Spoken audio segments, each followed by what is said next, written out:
Whenever you're ready, Josh. Ready? Yeah. Welcome to the Wooden Work Podcast. We are back again today with a special guest. One we've had on before. Tommy, say hi. Hello, everyone. Welcome again. Indeed. Thank you for coming back on, Tommy. Yeah, thank you for having me again. It's a pleasure. Good. Yes. Well, last time we delved into the world of, I think Josh named the episode Festool. That's pretty much all us Festool geeks talked about. But we thought potentially we'll start because you've obviously got quite a big life change coming on at the minute. I do. And your life is in a cardboard box, and you're up even off the country. Yes, because you're off to land of the cowboys and the steaks and stuff, aren't you? Yes, the Lone Star State. You're moving there, so you're going into teaching. Correct. Is that yeah. correct? Yeah. Yes. So just tell us a bit about that. Yep. How that came about, what it is you're doing exactly. Yeah, it was something I've always desired. I love education. I love teaching people. I've always found myself teaching others on a job site, and always been really passionate about it, and never really thought too much about it. And every now and then I have a little bit of time to self-reflect and realize how much I really enjoyed it. And as much as my work is really gratifying, so is teaching people new techniques, new tools, whatever it may be.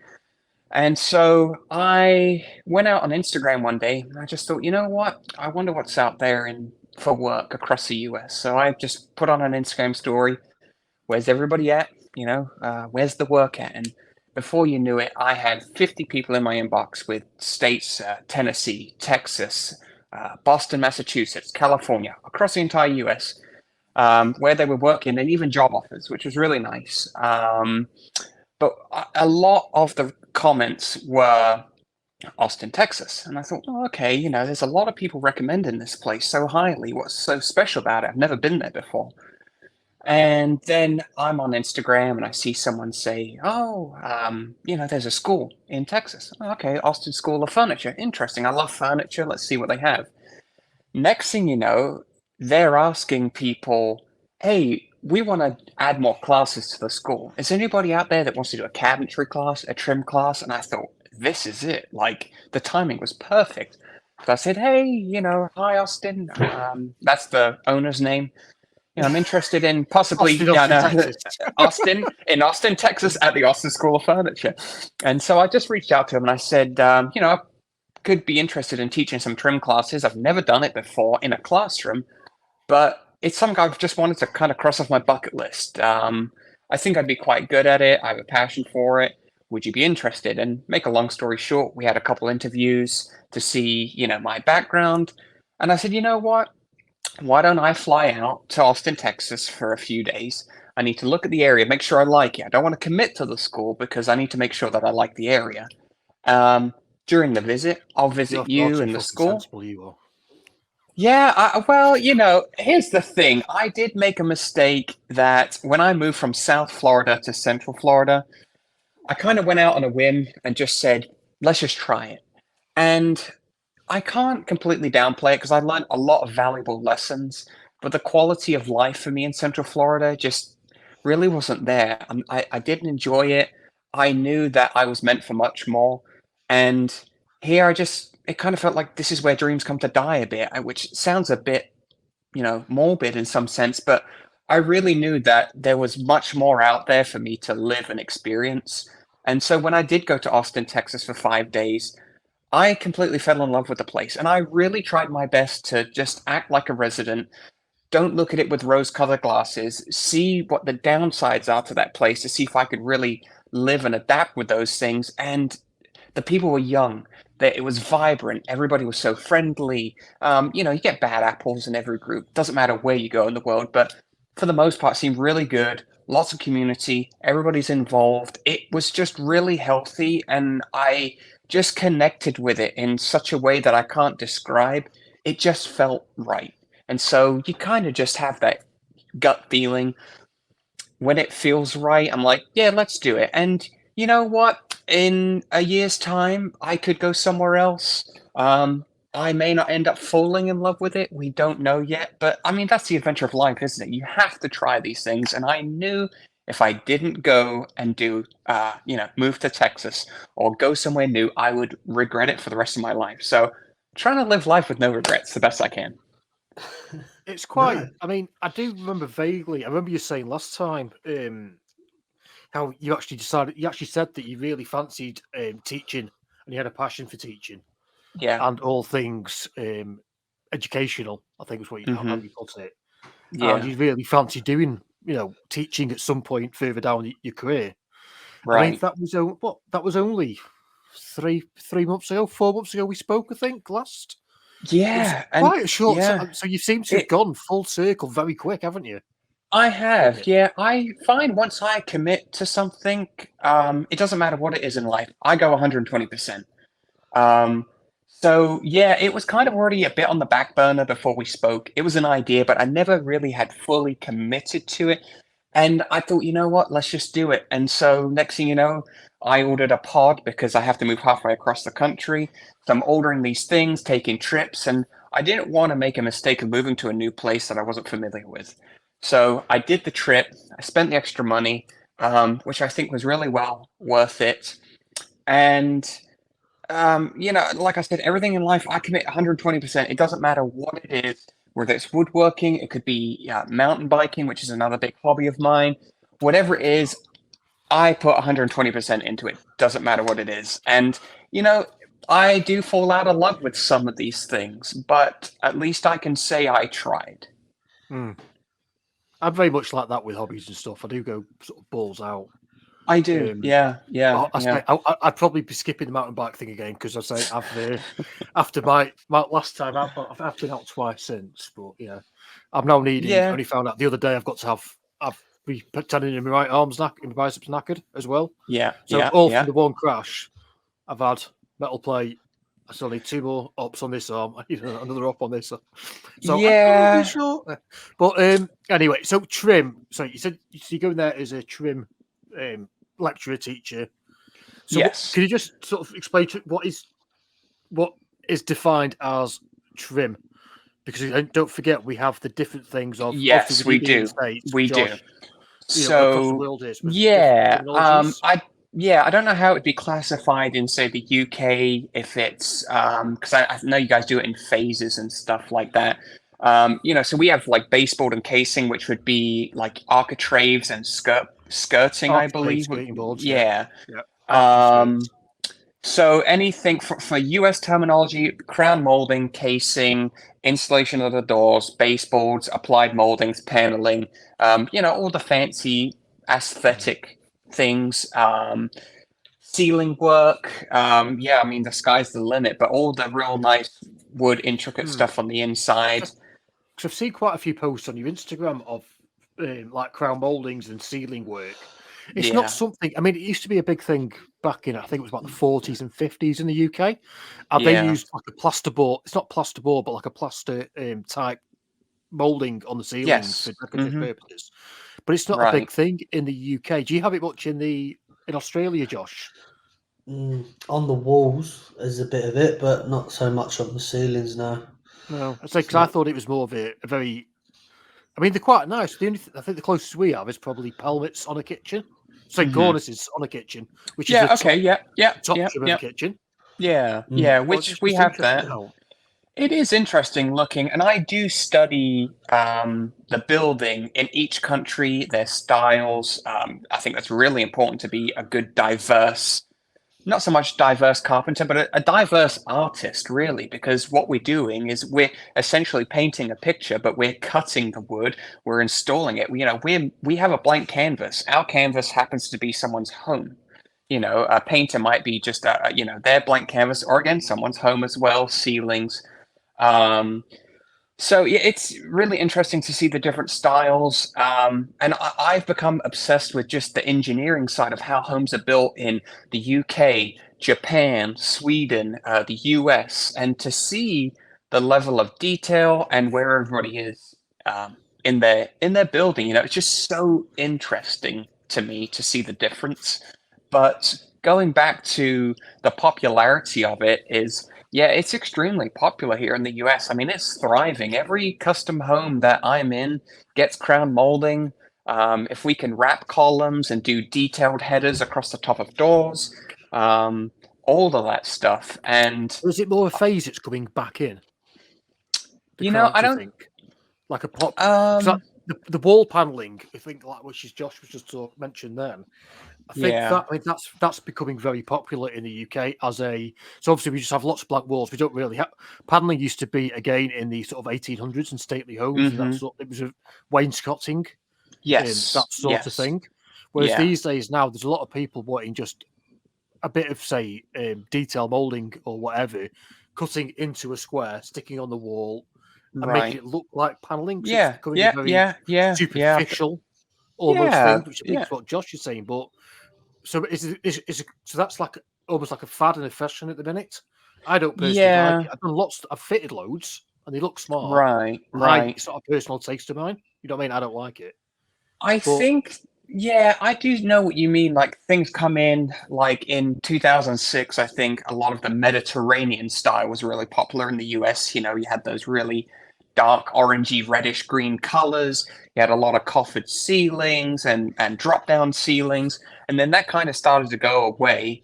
I think what happens here in the US and what I've seen is just a style that changes. You know, the most common style I think today is people go for that super minimalistic.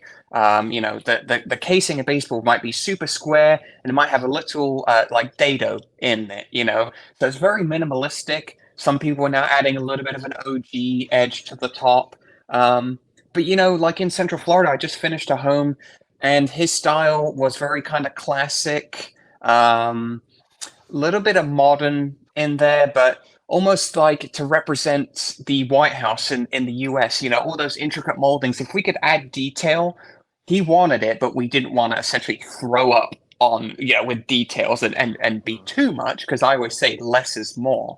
But yeah, I spent 10 months at his home doing all these intricate details and all that fun stuff. So, you know, it's fun to mix up the styles. That's what he wanted, and he was an older gentleman. And then I'll go to the younger couple across the road, and they wanted the super minimalistic, you know, no handles on the cabinets, really basic baseboard casing. They wanted crown molding, but again, the shape of it changes, the style changes. So I think, you know, that's what I love so much is I really get to connect with these people and kind of really expel their imagination and taste out of them, put it on the wall in their home, and kind of help their vision come to life. To me, it's really gratifying. So it is weird with the different phases, how, you know, trends or whatever. It's, you know, I think it's some stuff. Obviously, we all have our personal tastes. I mean, I see a lot of. Yeah. I think there's a lot of phases. You see a lot. Well, I mean, I don't know again what it's like in the other countries, but there's the good Right. old what's it called now? DIY on a budget page, which a lot of us tradies like in the UK, and they come up with these ideas, and that you get those questions off customers like. I had one. Can you tile max? So kitchen worktops we have in the UK, we're generally like 40mm chipboard laminate tops. Yeah. They're the general, you know, go-to because of the cost effective. Could you possibly put tiles on it for me? What? Yeah. I've seen it on Facebook. Oh, fuck off. I know, and it you know, I am so split down the middle. I there's two things that I think about this. The first one is I love that people are getting out there and trying these things, right? Because it gives them more appreciation to somebody like me who has to invest in all the tools and the time it takes to be able to do the job correctly. You know, have the knowledge alone just to know that, hey, this works with this, that doesn't work with that, right? So the knowledge that I have to have, then the tools and the equipment that go with it. So I really like people getting out there and trying things, and you know, it gives them a bit of better perspective as to what I do for a living. I mean, What I'm I not saying you hate, can't have I'm not saying you can't have a ceramic worktop or anything like that, because obviously right? you can do concrete worktops, which is a thing, isn't it? You know what I mean? It's big on the outdoor side, is the concrete Yeah. top or whatever. But I mean, can you put tiles on the worktop? No. No, here's where it drives me absolutely nuts, and I can't stand it. Is you get you know, a lot of people on Instagram, and I go, oh, look, you can make this for $50. And then the customer calls you up and says, well, this is what I want. And you go, okay, yeah, it's going to be $5,000. And I go, yeah, but they did it for $50. I'm like, but the outcome is crap. First of all, it's not going to last. They didn't tell you about how much money they invested in the tools to do. Yeah. You know, and lastly, is these people are so confident that they start flipping homes, and little does the buyer know, the next buyer, that 2 years down the line, that stuff is falling off the walls. You know, the cabinet comes off, or the tile starts to separate because they didn't waterproof the shower. Like, there's all these small details that really are crucial. So a lot of people think, well, I can just do a DIY and we'll flip a home and we'll make $50,000. Oh, we'll be great. You know, it looks good, but they have no idea what they're doing. That's the side of it that drives me nuts. Now, we do have building inspections, right, to try to eliminate some of this. But there's so much that gets through, and, you know, it's just really frustrating to me, that side of it. Again, you put a post on Instagram recently, I remember seeing. I think we had a little quick conflab via DMs or on the post or whatever about building control, that you'd remove something and there was literally live wires dangling in the wall. Oh my word. Yeah, that was a crazy one. And here's the sad part to that. To make a long story short, I'm here in the Villages of Central Florida, and this lovely client, she's such a lovely lady, so nice. And she built the first 2-story home in the Villages. Beautiful home, but the trades around here just do not care. It's so sad to see. And what they did is they had to cut open a wall for a built-in, and the framers came in on a Saturday. They clearly were pissed off that they had to be there on a weekend. They cut through 2 structural studs, and then they cut through a live wire at the same time, took the studs, threw them in the dumpster, thought nobody would notice. And, you know, I like to look out for my customers. I don't try to, you know, grouse everybody up, but, you know, that was a fire hazard, and you're cutting through structural studs. It's really dangerous. And so I had to say something to the builder, and the builder didn't believe me at first. Oh, my framers would never do that. Well, then, you know, the building inspector gets involved. Next thing you know, yeah, they cut through a live wire and just removed the studs and didn't care. They did have to go back and fix it, you know, put a header in, repair the wire, but you know, this is a brand new home. The lady's not even living in it yet. And they're cutting through live wires, throwing the receptacles and the outlet box in a dumpster. And I'm like, you know, it's not the fact that it probably cost $3 for an electrical outlet in a box. It's the principle of, why did you think that was okay to do that to somebody's home? So people really do lack respect. And that is really just frustrating to me. Yeah. So just the old diversing. I just remembered something as we did. So yeah. And we just sort of go off on a tangent. It's one of the good things I found. I mean, it's what I do. I do a lot anyway, regardless. I'll be talking about something at home, and then she's like, what the fuck are you talking about now? It's got nothing to do with the answer what we were just talking about. Yeah. So you're moving to Texas. That's where we were at. Yeah. Yeah. Hold on a second. Yeah, where was we? Rewind.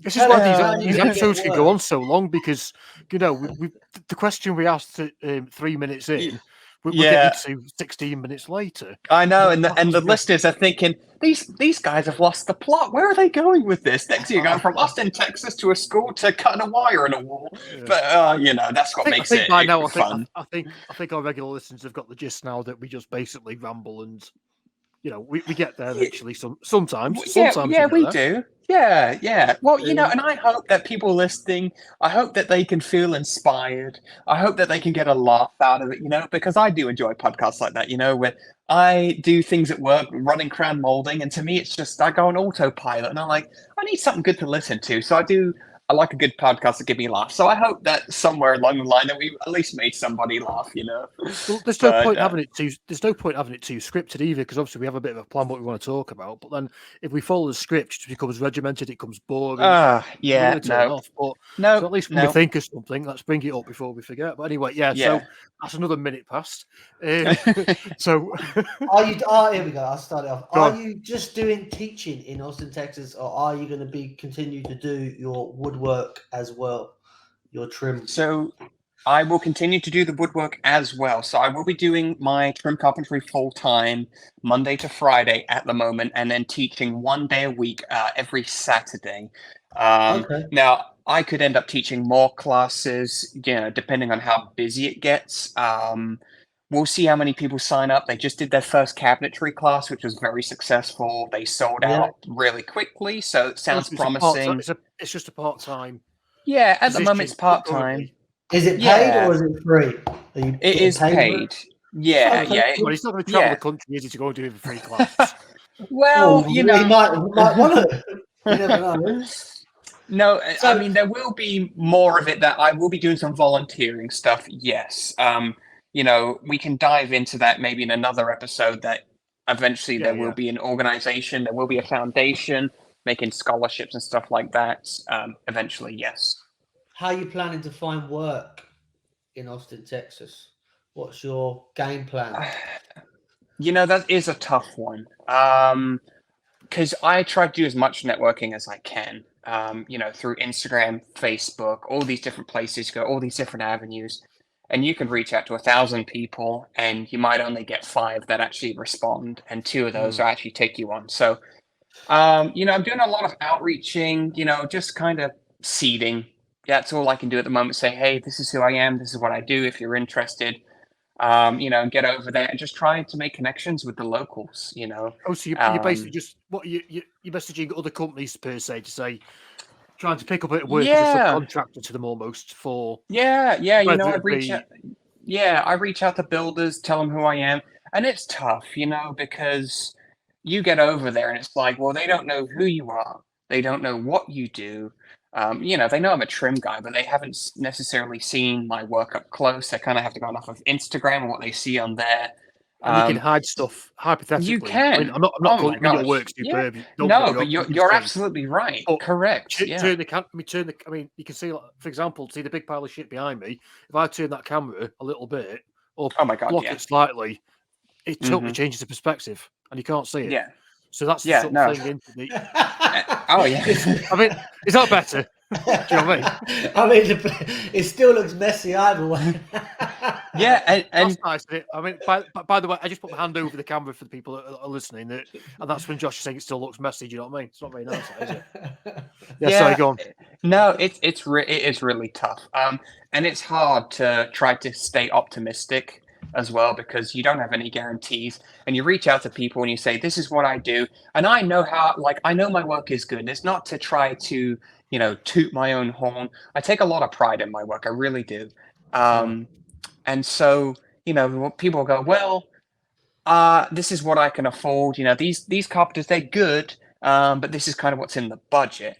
And so it is really tough to not be completely disheartened by it. And, gosh, I've had so many conversations with different guys say, yeah, I've been here for this many years and, oh, this is all you're going to get paid. And you're like, oh my gosh, how are you guys living? But at the same time, I'll give you this for example.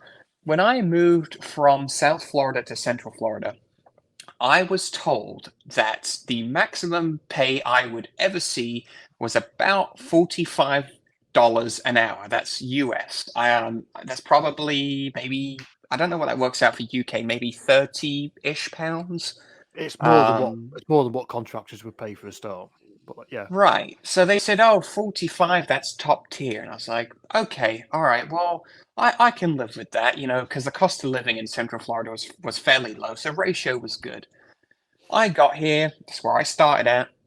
Then I really got to get involved with other places, more residential than with contractors. And I doubled that rate 3 months in.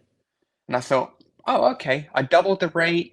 People were a little, but they were willing to pay for it because they could see my quality of work. And of course, I did corner the market here because the talent pool in Central Florida is so slim and there's not much. It really is. It's crap, to be honest with you. So coming from South Florida, coming from all these mega mansions and getting all this custom work and coming to Central Florida, oh my God, I went from being the small fish in a big pond to the biggest fish in the small pond.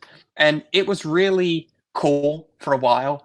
But, again, that's why I'm moving, because I capped out the ceiling right away. I knew I wasn't going to get any more skill set.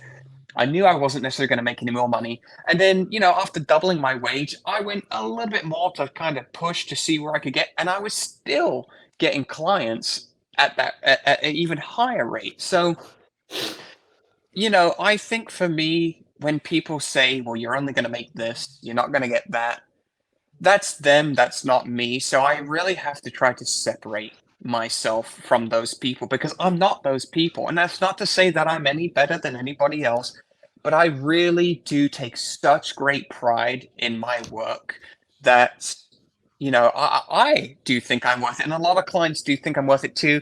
I just have to find those clients. And that's really tough to do. But that's the hard part, though. And I think that's the same because I was having a conversation again with one of my mates, Craig, here in the UK, who's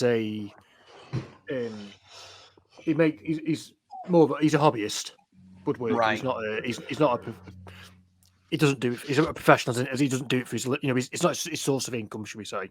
Mm-hmm. And again, just talking about say chopping boards, and he was like, "I can't believe the prices some of these guys are getting." He goes, "Yeah, what has to charge in his area." So we're not talking, your piece of oak. We're talking he's got the Purple Heart, the Purdue, the Ash, the Maple, the nice ones. Yep. And he's like, they won't pay anywhere near that. How do people? I said, I don't know, because I know. I mean, we had Pat on, Keep Pushing It Woodworks on. Yes, yeah. And like, for example, he'll sell his for a couple $100. Some of them, not all, some of them. He's got one on the site at the minute. I think $600, and people will then pay to have it shipped all over the world as well. So there is the market there. There is, but it's tough. Trying to find that market, trying to get that, and it's hard because it's so tough. If you can find that market, you fucking quid's in, aren't you? And you laugh. You are, and if you can get it's the hard part. Getting in with designers. So in 2020, just before COVID started, or 2019, so right before COVID, 3 months before COVID, I actually started my own business. I went fully time, self-employed. And I was making cutting boards. I was making furniture because that was my passion through and through. I love making furniture, almost more than trim, to be honest. And I loved it because it was a way to express my creativity and just I liked to be alone in the shop. It was just my space. But selling a cutting board, you have to mass produce them, so I had to batch out 6 at a time. And, you really needed a CNC, if you want to do the juice grooves, you have to make them all the same size. You couldn't get too custom, but you have to get custom enough to really entice people to pay the price. And I was only selling them for maybe 100 to 200, maybe a little bit more on some special ones. But, and they were hard to push. I was selling them on Facebook Marketplace, but then you're now competing with the DIY market. And it's like, well, I don't have to compete with the DIY market if you try to separate yourself. And that is correct. But you also have to educate people because they go, well, this guy's selling a pine cutting board for $50. Why is yours so expensive? Yeah, it's nice wood and it's colorful, but what's the difference? And it's like, well, pine's a terrible material for a cutting board. You want hard wood, oak and black walnut and all these things. So you had to educate the people. So there was a way to do it, but it's like, how much do you pour into this to sell a cutting board for $150, So I did sell it kind of on the side. I did dial it back a little bit. I focused on live edge slabs and custom furniture and also just making furniture, and because that's what I liked, and just to see if I could sell it. Some of it, I made some beautiful custom furniture, sold it for $500-600. But then I made a live edge slab table with a set of benches, and that sold for $25,000. So, I mean, it all depends on the client and stuff like that. But, people might hear that number of 25,000 and go, oh my gosh, like who would pay that? But when you see the size of it, it's book matched slabs. It's 5 feet wide and 12 feet long. I mean, it was massive, absolutely massive. I mean, people do, because I mean, like Josh, I don't know, but we're both a fan of Cam from Blacktail Studios. I mean, he does. I mean, you'll see his thumbnails and that sort of thing. I know they're a bit clickbaity, some of them. Yeah, they are. Like, this £10,000. But you're like, but when you look at it and you realise that slab to start with, I mean, there was a small one that, what's his name now? Did it? Four Eyes Furniture did one the other day. Oh yeah, and it's like, and he shows you the pitch, and he goes like Gobi or wherever, and the slab. I mean, just for that little one he made was like $5,000. Yeah. So then put on the $4,000 of epoxy. Then put on on how many hours it.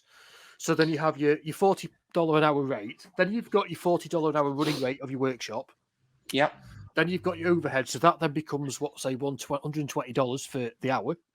Yeah. So before you know it, that's why these prices seem ridiculous. People think we're making hand over fist on this stuff. And it's like, do you realize that tree was, sometimes standing or, falling over? There had to be a massive truck to pick it up. Someone had to slab it. Someone had to kiln dry the slab. And then it finally had to go to me, get it surfaced, turn it into something. And then, I want epoxy on it. The epoxy is so expensive. A small river table could be $1,000 to $2,000 in epoxy. Easy, so people really don't know how much it costs. So, next thing you know, we're $3,000 to $4,000 into a table and I've barely touched it, So $7,000, I'm like, okay, that's reasonable. I might get $3,000 of profit, or give or take. People go, oh my gosh, I'm not paying $7,000 for a dining table. But on the flip side, it will be the last dining table you ever have to buy, honestly. Yeah. But the funny part is, I find about the slabs. So a lot of these slabs and pieces now that people are paying top dollar for, and they would do, if you went back 10 years, I mean, you're probably a bit young for this, and probably Josh is as well. But 10 years ago, all these slabs that people are buying would have been scrap. And the sawmills would have literally given them away to get rid of them because they were no good. Oh, I know. I don't want them inclusion. Oh, yeah. Literally, these ones with the splitting, so which people are now making river tables out of because you just use the split to make the river. Yeah, the best ones. The best ones. They used to get thrown away as firewood. Yeah, they did. And like if we go to buy a slab that's 8/4, which is 2 inches thick. That slab is so expensive now. It'd be black walnut, but back in the day, they were cutting that in half and using it because it would burn in the fire for a whole week or something. They were literally just using it for firewood. They could care less about it. But now that the epoxy and river tables, all the cookies as well. Oh, cookies. Yeah. They've just been fodder, and yet now people would take out all the inclusions and make some beautiful pieces out of them. And it just shows you the whole thing that one man's rubbish is another man's treasure. When did this epoxy craze start then? When did it come into play? About 10 years ago. 10 years ago. It really started. In the UK, should I say. Yeah, I would say for me, because I've been in business now for about 3.5, almost 4 years. So when I started out, it was almost, so for us, I'd say in the US, maybe 6 or 7 years. I could be a little wrong there, so take that with a pinch of salt. But 3 years ago, when I was doing my river tables, this is what you were seeing. The people like John Malecki, Four Eyes, Cam. It was all epoxy. And it's so funny too because you get people on YouTube that make all these comments. Like, oh, that table's not worth 25,000. Oh, you're ripping those people off, and it's like, good old internet, isn't it? It is. I mean, I've messed it up a little bit. I've done one for my downstairs table. I've only done the top. It's weird though because I've always wanted to do one. The first one I did was a little coffee table for the sister-in-law. And I just wanted to make a river table, like a piece. Yeah, stupid crazy amount of money for a coffee table, in my opinion. Mm-hmm. People look at it, and go, "Oh, that's nice." They don't realise it's a £2,000 coffee table. No, they just see it as a piece of wood. Oh, that's pretty. You know what I mean? That's all it is. But I'm sort of. I mean, I'm not a massive fan. I mean, I make. See, funny enough though, I make a lot of river coasters because they're going to be good sellers on the market. They are. People love all the colours and sparkles and stuff like that. I've got about 30 sets downstairs waiting to, get packaged up, ready for sale, or so to speak. But I don't like. I'm a bit like Jason. You bore him off. He doesn't like resin, does he? I mean, he's well. No, I'm 50-50. He blows up his pisses. I'm not. I mean, my friend David that we had on last week. I think his episode goes live in a few hours. Actually, that's if Josh has remembered to do it, obviously. And it's live now. It's live now. All right, so he's put it live early, everybody. But you won't hear it here first because this isn't going out for the 2 Yeah, hold on. I forgot what. Finish this episode first. Yeah, so basically, though, David, what he does is he pours epoxy with items into molds, and then he turns them.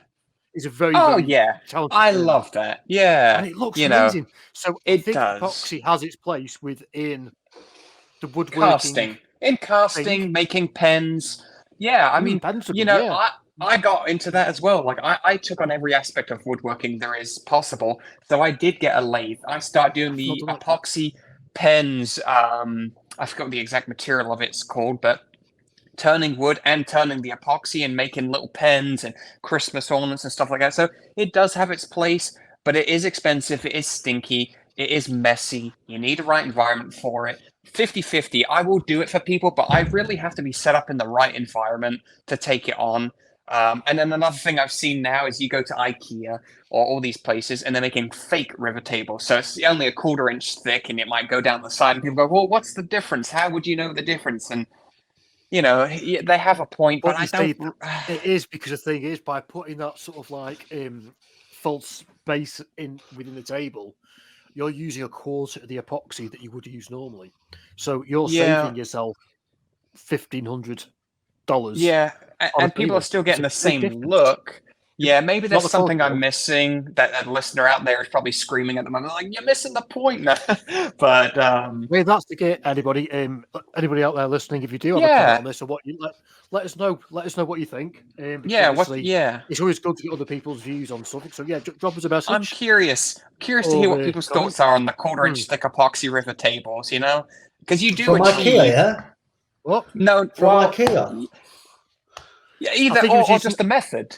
I think he was just using that more IKEA thing more as a sort of a... I was going to say, I'm going to go and listen to them today. I don't think IKEA do fucking rivet. I'll be sending them a message now. I can't find these tables in Australia, mate. You'll be getting a message off Tommy, you'll be getting a message off Josh later. Mate, what aisle is it? Number 6, B52. Bingo. No. But no, you're right. It is becoming a fad. I think it is dying down a little bit. So it's all woodworking. It's just like everything in life with cars or fashion. Everything makes a full circle, doesn't it? So I'm here for it. See, we ended up talking more about fads and stuff like that this episode, haven't we? About that's else. I think that's a good break in this episode as well, because I have to get off for my partner's birthday. Otherwise, I'm going to get shot soon. That makes me a very special guest, though, doesn't it? It does. I feel very special. She hates Paul at the moment. I just blame Paul. It's Paul booking in these times. Because I purposely. So for the people that are listening, right? So for Josh, it's 9 a.m. It's now probably 10 a.m. on a Saturday morning. For Tommy, it is Friday evening. For me, it is now 1 a.m. So I have been to bed for a couple of hours and got up. So yes, Josh, I book him in the middle of a fucking night just to you know what I mean? It's my fault, really, isn't it? Because I said, well, what works? 7 p.m. for me, 9 a.m. for Josh, and I'm like, oh, you're 5 hours ahead, so that's midnight. I'm like, well, I'm a night owl. So for me, it's like as the day goes on, I get more alive. I'm like, Honestly, but the thing is, it's where we need to do the American one. So if everyone could please leave us a review, we need those 5-star reviews. So let's get them up there. Once we do hit a certain plateau, I think we're going to go for 500 reviews. We are going to do a nice giveaway. We're not exactly sure what yet, but we're going to do it anyway. It will be a prize worth having, so get them reviews in, people. You'll find us on all Audible platforms and on YouTube. You can contact any of us on social media pages, our own personal social media pages, or indeed the Wood and Work podcast page. Any final thoughts or things to add on to this, Josh? No, it's a great podcast. Thank you very much, Tommy. Thanks. Yes. Yeah. Thank you guys for having me. And I look forward to seeing what everybody thinks, comments and reviews. And I always love hearing what everybody has to say. So I want to hear everybody's opinion, feedback. What do you guys want to hear next? I'm open ears, so I look forward to it. Thanks very much, everybody, and we'll catch you next time.